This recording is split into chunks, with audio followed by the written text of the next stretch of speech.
Barnaby, really great to see you. But Donald Trump, we need daylight saving. I think we need daylight saving to come in. Barnaby, Donald Trump complains that we ban imports of fresh meat, from uncooked meat from the US. We say there's too much danger of importing mad cow disease. But Americans seem to eat their beef without getting sick. Has Donald Trump got a point? I don't think so. I look, our biosecurity is so incredibly important to us, and we can remember the issues with Johnny Depp and bringing in the teacup dogs. One of our great exports is our food, which is green and clean, and we don't want to lose that aspect of our exports. Just on these tariffs, I don't know how they're going to go. What we send to the United States is generally lean beef. It's not quite finished. All your fats, and I'm going to a sale tomorrow. I'll see how the sale goes. I'll be in Tamworth, big store sale. The stuff that's fat generally goes to you. Australians eat it.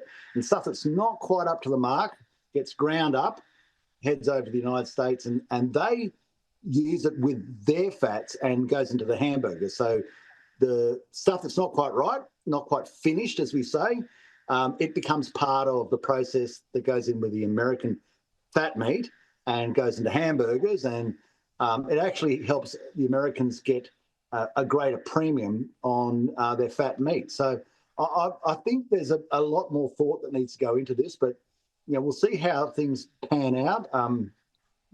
Trade wars don't work in the end. Who pays for this, of course, is the citizens of the United States of America. We don't pay for it. They pay for it. And they pay for it on their hamburgers and everything else that they eat. And that is not going to help people trying to deal with the cost of living to put up the price of food. And America's also struggling with a big drought, and there's a big loss of their herd. And Australia assists in that process.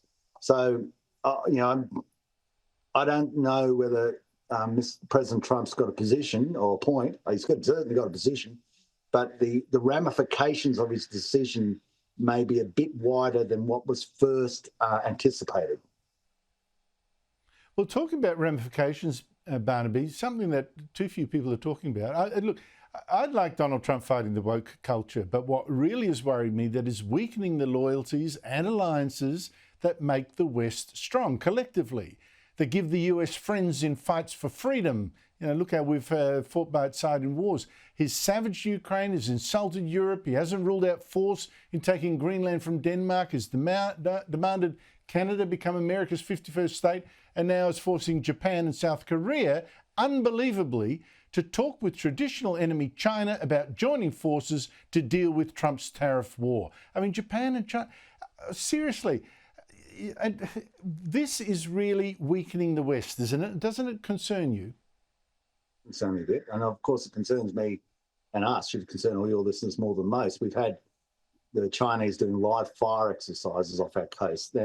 Why would they be doing that? They're practicing. And what are they practicing for when they do live fire exercises off Sydney? Well, they're practicing or warning that, when they're training for a war, and they were training for a war off the coast of Sydney. So work that one out. And then we had the research vessel that cruised its way through Bass Strait, obviously working out where our submarine cables are, and anticipating what the depth of the water is and how their submarines can crawl around, and what are the sites that need to be taken out if in a case of a conflict with Australia. This is very, very, very serious stuff for Australia. Sometimes I don't know whether Australians quite understand how serious it is, and anything that's assists, and of course, and weakens the alliances and weakens the resolve, it is not a good thing. It's a very, very bad thing, and we've got to try and manage this. Of course, our defence alliance with the United States is absolutely primary. We cannot. We have to absolutely work hand in glove with that. No, you're so right. But my point is Anthony Albanese pointed out too, alliance is also about the people's loyalty. What will be the will of the people to help America in a crisis? And if this kind of thing is, I really worry. Here's something weird, just quickly, Barnaby. Chris Bowen's department, the Department of, Bowen being Albanese's Climate Change and Energy Minister, has been carpeting, he's been carpeting the country, as you well know, with wind farms, huge wind towers and power lines to connect them. But only now is Bowen's department asking for tenders for people to study this big growth of the onshore wind farm industry, it says, to check about safeguarding threatened species. And it says there is a need to understand the cumulative mortality impacts of wind farms on bird and bat species, as in how many birds and bats these wind farms are actually killing. Why now? Isn't it all a bit late?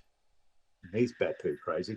What we are seeing with they're not wind farms. They're intermittent power precincts. It's the biggest swindle on earth.